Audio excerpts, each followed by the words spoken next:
अस्सलामुअलैकुम दोस्तों आज के इस वीडियो में हम बात करेंगे फ़ोनपे और फ़ोनपे की कुछ ऐसी जानकारी हैं जो आपको मैं बताऊंगा। होता क्या है दोस्तों कि असल में हम फ़ोनपे तो बना लेते हैं लेकिन कुछ मिस्टेक हम कर देते हैं। तो आज उन्हीं मिस्टेकों के बारे में हम बात करेंगे। तो सबसे पहले हमें अपना फ़ोनपे ओपन कर लेना है। अगर फ़ोनपे हमारा पहली बार फर्स्ट टाइम हम बना रहे हैं तो हमें पहले रजिस्ट्रेशन करना होगा। तो मैं जो है आज की वीडियो में जो ज़रूरी जानकारी है उसके बारे में आपको बताऊंगा। तो जैसे ही हम फ़ोनपे ओपन करेंगे तो सबसे पहला जो ऑप्शन हमें यूज़ करना होता है वो क्या है। चीज़ और बताना चाहता हूं आपको कि अगर आप अपना अकाउंट नंबर ऐड करना चाहते हैं, इत्तेफाक से आपका अकाउंट नंबर ऐड ही नहीं है, आपने बैंक अभी तक ऐड ही नहीं की, तो उसके लिए क्या करेंगे तो चलिए मैं बताता हूँ। सबसे पहले आप अपनी प्रोफाइल पे क्लिक करेंगे और यहाँ पर नीचे आ जाएंगे। तो ये जो नीचे ऑप्शन है बैंक अकाउंट, इस पर आप क्लिक करेंगे और यहाँ पर आप अपनी ऐड न्यू बैंक अकाउंट इस पर क्लिक करेंगे। मेरे में पहले से ही है लेकिन मैं फिर भी आपको बता देता हूँ। अगर आपके में नहीं होगा तो यहाँ पर शो करेगा। तो यहाँ पर मैं आपको बता देता हूँ, ऐड न्यू बैंक अकाउंट इस पर क्लिक करेंगे और यहाँ से अपनी तुम्हारी जो भी बैंक है उसको यहाँ से सिलेक्ट कर लेना है। लेकिन बैंक वही ऐड होगी जिस पर आपका मोबाइल नंबर लिंक होगा और उसी मोबाइल नंबर से आपने फ़ोनपे अकाउंट बनाया है। अब यहाँ पर आपको अपनी बैंक सिलेक्ट करनी होगी। अगर वो ऊपर दिखाई नहीं दे रही तो यहाँ पर लिस्ट में आप चेक कर सकते हैं और यहाँ से अपनी बैंक सिलेक्ट कर सकते हैं। तो यहाँ पर जो भी बैंक है आपकी वो सिलेक्ट कर लें। यहाँ पर ऑटोमेटिकली ये सर्च करेगा। तो जैसे कि ये आ चुकी है, उसके बाद प्रोसीड टू इस पर हम क्लिक करते हैं। ऑटोमेटिक इसने उठा ली है। उसके बाद यूपीआई रीसेट करनी है तो यहाँ पर रीसेट पे चले जाएंगे और यहाँ पे प्रोसीड पे चले जाएंगे। उसके बाद है set UPI pin using debit card, तो हम डेबिट कार्ड से करेंगे। तो यहाँ से हम डेबिट कार्ड पे क्लिक कर देंगे। तो उसके बाद यहाँ अपने डेबिट कार्ड के 6 अंक जो आखिर के 6 नंबर होते हैं वो हमें ऊपर वाले इसमें डालना है। और उसके बाद जो लिखा है वैलिड टू डेट, यानी कि जो हमारी डेट वैलिड होती है, एक्सपायरी डेट होती है, एटीएम कार्ड पे एक्सपायरी डेट होती है, तो जो एक्सपायरी डेट है वो हमें यहाँ पर डालनी है। यहाँ पर हमें महीना भरना है, उसके बाद यहाँ पर साल भरना है। और उसके बाद जैसे ही हम यहाँ पर भर लेंगे तो उसके बाद जब ये सारी चीज़ भर लेंगे मैं एग्जाम्पल दिखा रहा हूँ आपको दोस्तों, ऐसा मत सोचना मैंने राइट नंबर भरा। राइट नंबर आपको किसी को दिखाना भी नहीं है और आपको आपका जो एटीएम कार्ड है उसकी कोई भी चीज़ आपको शेयर नहीं करनी है, ना तो उसका नंबर और ना ही उसकी डेट, ये आपको शेयर किसी को नहीं करनी है। और एक नंबर और होता है इसमें, जो बैग में होता है वो भी आपको किसी को शेयर नहीं करना है। ये एक सिक्योरिटी चीज़ होती है, इसको किसी के लिए शेयर नहीं करना। उसके बाद प्रोसीड पे जैसे ही क्लिक करेंगे तो यहाँ पर आपको पिन डालने के लिए बोलेगा। यहाँ पर ओटीपी आएगा और ओटीपी ऑटोमेटिकली ले लेगा। उसके बाद आप अपनी यहाँ से ओके पर क्लिक करेंगे। उसके बाद यहाँ पर अपनी पिन सेट करेंगे।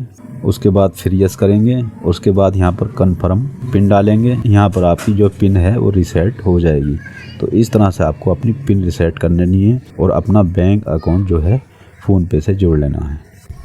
तो चलिए हम अब नेक्स्ट ऑप्शन पे चलते हैं। नेक्स्ट ऑप्शन है हमारा बैंक बैलेंस किस तरह से चेक करते हैं। तो चलिए हम उस पर पहुँचते हैं। उसके लिए हमें वापस आना होगा। तो हमें चेक बैलेंस बार बार करना होता है। तो जैसे हम चेक बैलेंस पे जाएंगे तो यहाँ पर जितनी भी बैंक के हमारी ऐड हैं फ़ोनपे के अंदर, उनका सबका बैलेंस हम आसानी से चेक कर सकते हैं। तो जिस बैंक का भी हमें बैलेंस चेक करना है उसी पर हमें क्लिक करना और यहाँ पर अपना पासवर्ड डालेंगे और हमारा जो बैलेंस है वो चेक हो जाएगा। तो दोस्तों ये देखिए बैलेंस जो है हमारा चेक हो चुका है। अब हम फिर वापस चलते हैं। अब दूसरा ऑप्शन है, अगर हमारे फ़ोनपे में 2 अकाउंट या 3 अकाउंट हम चलाते हैं तो उसके लिए हमें ज़रूरत पड़ जाती है इत्तेफाक से कि हमें जिस बैंक में हमारा खाता है उस बैंक से दूसरी बैंक में हमें ट्रांसफ़र करना होता है। या फिर ऐसा भी हो जाता है कि कम पैसे हैं और हमें किसी को ज़्यादा ट्रांसफ़र करने हैं और पैसे हमारे थोड़े थोड़े करके अलग अलग अकाउंट में हैं, तो उनको हमें इकट्ठा करना पड़ता है। तो उसके लिए हम टू सेल्फ अकाउंट पे चले जाएंगे। अब यहाँ पर जिस बैंक में भी हमें ट्रांसफ़र करना है उसी बैंक पर हम क्लिक करेंगे। अब यहाँ पर हमें अपना अमाउंट भरना है जितना भी हम उसमें ट्रांसफ़र करना चाहते हैं और उसके बाद प्रोसीड टू पे इस पर हमें टिक करना होगा। अब यहाँ पर चेक कर लें कि जिस बैंक से हम भेजना चाहते हैं उसी बैंक से पैसा उठ रहा है या किसी दूसरी से। अगर उससे उठ रहा है तो जैसे ही टिक है तो मैं ऊपर वाली बैंक से ही पैसा जो है ट्रांसफ़र करने वाला हूँ। तो अब मुझे जो है टच करना और उसके बाद यहाँ पर अपना पिन डालना है। उसके बाद जो है हमारा पैसा, तो देखिए सक्सेसफुल पैसा हमारा ट्रांसफ़र हो चुका है। अब हम फिर वापस चलते हैं, यानी बैंक के खाते में पैसा ट्रांसफ़र करना है किसी के। इसके लिए हमें क्या करना होगा, तो इसके लिए हमें टू बैंक UPI इस पर क्लिक करना है। और क्लिक करने के बाद अगर हमारे पास वो बैंक ऐड है तो हम उसी में से देख लेंगे लिस्ट में। अगर वो हमारे पास ऐड नहीं है और हम नया अकाउंट ऐड करना चाहते हैं, किसी भी पार्टी का कोई भी नया अकाउंट ऐड करना चाहते हैं, किसी भी अपने यार का, दोस्त का, मिलने जुलने वाले का या किसी रिश्तेदार का, और हम उसे भेजना चाहते हैं, तो ये प्लस आइकन जो है इस पर हमें टच करना होगा। अब यहाँ से हम कोई भी बैंक, जो उसकी बैंक है वो यहाँ पर हम सिलेक्ट करनी है। कोई भी जो बैंक है उसकी वो ही हम सिलेक्ट कर लेंगे, तो उसी पर हम चले जाएंगे। अगर वो बैंक ऊपर नज़र नहीं आ रही तो इस लिस्ट में नीचे आकर देख सकते हैं, और अगर ऊपर ही है तो यहाँ पर हम उसी बैंक पर चले जाएंगे। यहाँ पर जाने के बाद यहाँ पर आपको अकाउंट नंबर डालना है, तो यहाँ पर नेक्स्ट कर देते हैं। अब अगर अकाउंट नंबर हमारा सही नहीं है तो ये ग्रीन की बजाय लाल टिक हो जाएगा, यानी रेड कलर में टिक बन जाएगा। अब हम देख लें कि हमारा अकाउंट मैच क्यों नहीं हो रहा है। अगर हम अकाउंट नंबर गलत डालेंगे तो इस तरह का एरर हमारे सामने आएगा। अब हम सही कर लेते हैं। तो अकाउंट नंबर डालने के बाद उसके बाद है इंटर अकाउंट होल्डर नेम, तो हमें इस यहाँ पर नेम डालना है और नीचे आ जाना है। यहाँ पर हमें निक नेम डालना है, तो निक नेम में ये ध्यान रहे कि हमें स्पेस नहीं देना है। उसके बाद हमें प्रोसीड टू पे, इस पर हमें क्लिक करना है।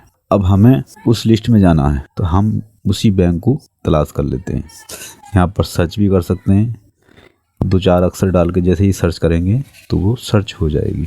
तो ये सर्च हो चुकी। अब हमें यहाँ पर बैलेंस जितना भी डालना है उसको यहाँ पर हम, और यहाँ पर हम जिस बैंक से भेजना चाहते हैं उस बैंक को यहाँ पर हम सिलेक्ट करेंगे। जो बैंक हमारी सिलेक्ट है उसमें हमारा बैलेंस नहीं है। अब हम दूसरी बैंक यहाँ पर सिलेक्ट करेंगे तो टिक बदल जाएगा। उसके बाद कंटिन्यू करेंगे, उसके बाद पे क्लिक कर देंगे। तो उसके बाद यहाँ पर पिन नंबर डालेंगे और यस कर देंगे। तो ये देखिए दोस्तों, हमारा जो बैलेंस है वो कंप्लीट तरीके से ट्रांसफ़र हो चुका है।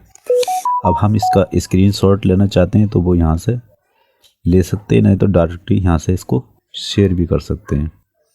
तो चलिए मैं स्क्रीनशॉट ले लेता हूँ। अब हमें डायरेक्टली उसी के व्हाट्सएप पे या किसी चीज़ पे सेंड करना है तो वो सेंड भी हम कर सकते हैं। तो यहाँ पर सेंड पे जाएंगे। अब यहाँ पर हम किस चीज़ पे भेजना चाहते हैं उसी पर हम भेज देंगे।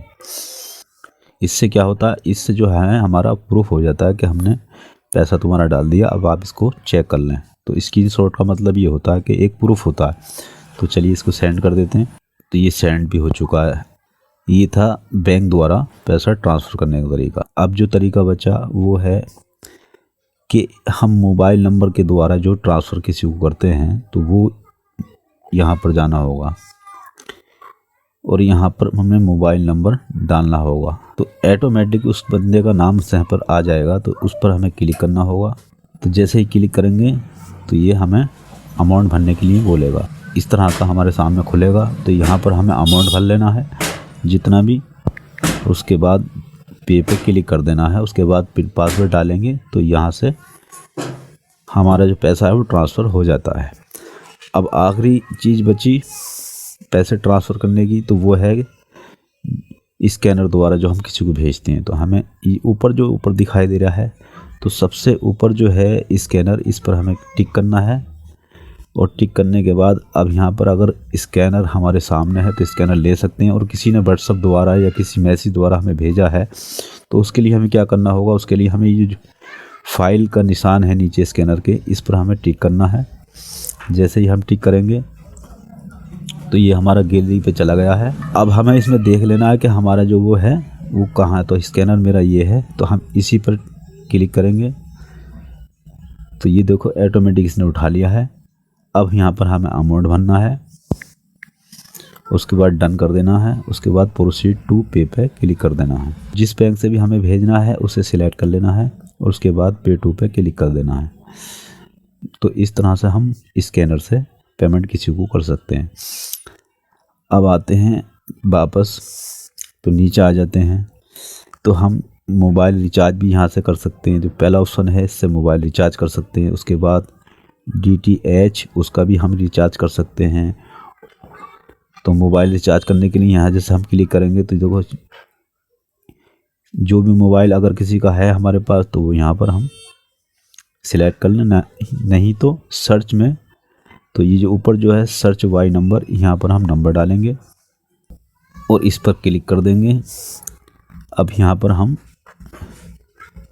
उसका प्लान चेक कर सकते हैं तो वो भी चेक कर लें, नहीं तो ऑटोमेटिक खुलेंगे। तो ये प्लान इसमें देखो सारे आ चुके हैं कि जो जो इसमें रिचार्ज हो सकते हैं।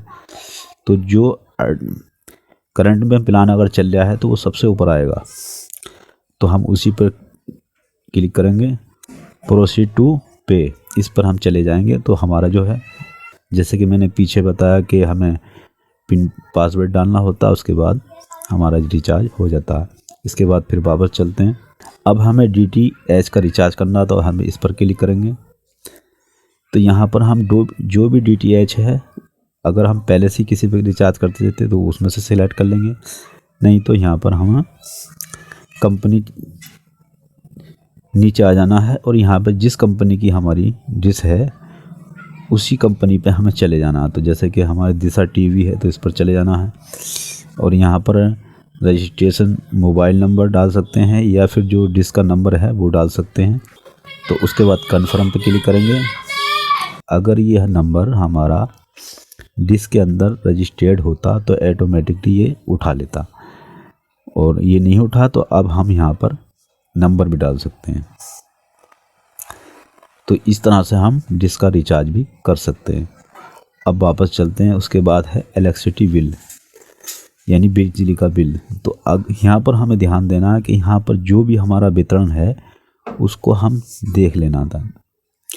किसी भी ज़िले से हों, किसी भी राज्य से हों या किसी भी शहर से आप रहते हों या गांव से रहते हों, तो यहाँ पर हमें अपना वितरण चेक कर लेना है। तो किसी भी वितरण से है तो जैसे कि मैं पश्चिमांचल, इस पर क्लिक करूँगा। उसके बाद अकाउंट ID यानी कि कंज्यूमर नंबर आपको डालना है। तो यहाँ पर जो बिल में हमारे अमाउंट है वो यहाँ ऑटोमेटिक आ जाएगा। उसके बाद प्रोसीड टू पे, इस पर जाएंगे। अब यहाँ पर हमें फिर वही प्रक्रिया अपनानी है। बैंक जो भी जिससे भी करना चाहते हैं वो बैंक सिलेक्ट करनी है। उसके बाद पे पे क्लिक करेंगे, उसके बाद पासवर्ड डालेंगे। तो इस तरह से बिल भी हमारा जमा हो जाएगा। अब पीछे आते हैं। उसके बाद है रेंट पेमेंट। जैसे हम इस पे जाएंगे रेंट पेमेंट पे, तो यहाँ पर जिससे भी हम रेंट लेना चाहते हैं या जो भी हमारा लोन वगैरह लेना चाहते हैं तो इसमें हम कंपनी सिलेक्ट कर लें। तो वो उसी शॉप पे लेना चाहते हैं, किस द्वारा हम लेना चाहते हैं उस पर हम क्लिक करेंगे और यहाँ पर अपने रेंट अमाउंट भरेंगे। उसके बाद प्रॉपर्टी नेम भरेंगे। उसके बाद इस तरह से हम अपना फॉर्म भरेंगे आगे, क्योंकि मैं पूरी बात बताऊँगा तो वीडियो लंबा हो जाएगा। तो इस तरह से हम रेंट भी ले सकते हैं। अब वापस आते हैं। यहाँ पर है लोन। अगर हमने कोई फ़ोन पे से लोन ले रखा है तो लोन पर जैसे ही जाएंगे हम, तो यहाँ पर हमें किस कंपनी से हमने लोन लिया है, तो इसमें जैसे कई सारी कंपनी है, जैसे बजाज फाइनेंस है। जो भी कंपनी से लोन है आपका वो यहाँ पर आपको यहाँ से लोन ले सकते हैं, और लोन लिया है तो आपको यहाँ पर वो लोन शो करेगा। तो इस तरह से आप इस फीचर का फ़ायदा उठा सकते हैं। उसके बाद है बुकिंग सिलेंडर यानी LPG सिलेंडर। आप अगर बुकिंग करना चाहते हैं तो यहाँ पर जाएंगे और उसके बाद यहाँ पर जिस कंपनी का वो यहाँ पर आप देख लें। तो जैसे इंडियन है ऊपर ही, यहाँ पर जाएंगे और LPG ID डालेंगे। तो इस तरह से उसके बाद जो पेमेंट आपकी कटने वाली है वो ऑटोमेटिक उसमें फीड होगी। उसके बाद प्रोसीड टू पे क्लिक करेंगे, उसके बाद पिन डालेंगे और वो आपकी जो उसके बाद जो आपका सिलेंडर है वो बुक भी हो जाएगा और आपकी पेमेंट भी कट जाएगी, यानी ऑनलाइन। तो जो लोग ऑनलाइन ख़रीदते हैं वो उस तरीके से, तो वो इस तरीके से अपना बुकिंग कर सकते हैं और घर बैठे गैस मंगा सकते हैं। अब वापस चलते हैं। यहाँ है bike insurance, third party first party जो भी इंश्योरेंस आप करना चाहते हैं। तो सबसे पहला है बाइक इंश्योरेंस, तो इस पर हम जाते हैं। तो यहाँ से हम बाइक इंश्योरेंस कर सकते हैं। बाइक का जो रजिस्ट्रेशन नंबर है, RC नंबर होता है, वो डालेंगे, बस सबमिट कर देंगे। उसके बाद हमें एक फॉर्म हमारे सामने खुलेगा, वो भरना होगा। उसको ठीक ठाक से भरेंगे और हमारी इंश्योरेंस यहाँ से हो जाएगी। उसके बाद है कार इंश्योरेंस, तो इसका भी यही तरीका है। कार का नंबर डालेंगे, उसके बाद सबमिट पे जाएंगे उसके बाद फॉर्म खुलेगा, उस फॉर्म को हम फिल करेंगे। उसके बाद वापस चलते हैं, हेल्थ इंश्योरेंस, लाइफ इंश्योरेंस और सॉफ इंश्योरेंस, इंश्योरेंस रिन्यूअल, और किसी की इंश्योरेंस चल रही है और वो उसको रिन्यूअल कराना चाहते हैं, कार या मोटरसाइकिल की अगर इंश्योरेंस उन्होंने कराया था, बीमा कराया था और वो टाइम पूरा हो चुका, उसको रिन्यूअल करना चाहते हैं, तो वो यहाँ से रिन्यूअल पर जाकर कर सकते हैं। तो यहाँ पर देखो, पहले कार है, उसके बाद बाइक है, उसके लाइफ है और हेल्थ, किसी भी तरह की इंश्योरेंस आपकी है उसको रिन्यूअल करना है तो आप यहाँ से कर सकते हैं। तो जिसका भी इंश्योरेंस है आप उसी पर क्लिक करेंगे और यहाँ पर उसका रजिस्ट्रेशन नंबर डालेंगे, मतलब आरसी नंबर बाइक का या कार का, उसके बाद सबमिट कर देंगे तो इसमें भी उसी तरीके से फॉर्म खुलेगा। अब नीचे आ जाते हैं, तो नीचे इसमें बहुत सारी चीज़ें हैं, क्योंकि अगर मैं सारी चीज़ों के लिए बताऊँगा तो वीडियो बहुत लंबा हो जाएगा, तो ये नीचे बता देता हूँ सब। तो इस टाइम जो क्लिक है वो होम पे है। अब उसके बाद है स्टोरेज और उसके बाद है इंश्योरेंस। अगर इंश्योरेंस आपकी चलती होती तो वो यहाँ शो करती, और उसके बाद है हिस्ट्री। हिस्ट्री का मतलब होता है कि जो हमने लेन देन किया है वो सारा यहाँ पर शो करेगा, यहाँ पर आप देख सकते हैं। अब है फ़ोन पे के अंदर हमें अगर अपना फ़ोटो लगाना है तो हमें क्या करना होगा। अगर हमें एड्रेस चेक करना है तो हमें फ़ोटो पे ही क्लिक करना होगा। अगर फ़ोटो नहीं है तो वहाँ आइकन बना होगा, उस पर हमें क्लिक करना होगा। और उसके बाद फ़ोटो बदलना चाहते हैं तो फ़ोटो पे ही हमें क्लिक करना होगा। यहाँ से अपना फ़ोटो लगा सकते हैं। और एड्रेस अगर चेंज करना है तो ये जो कलम का निशान है पेंसिल का, तो ये जो पेंसिल का निशान है इस पर जैसे क्लिक करेंगे तो यहाँ पर अपना एड्रेस हम बदल सकते हैं। अगर कोई नया एड्रेस हम जोड़ना चाहते हैं तो ऐड न्यू एड्रेस, इस पर हम क्लिक करेंगे, यहाँ से हम अपना नया एड्रेस जोड़ सकते हैं। तो दोस्तों, अगर वीडियो पसंद आया है तो वीडियो को लाइक और शेयर करना। इसी के साथ आपका दोस्त मोहम्मद रफ़ी आपसे इजाज़त चाहता है। अगले वीडियो में इंशाल्लाह फिर से मुलाकात होगी, तब तक के लिए अल्लाह हाफिज़।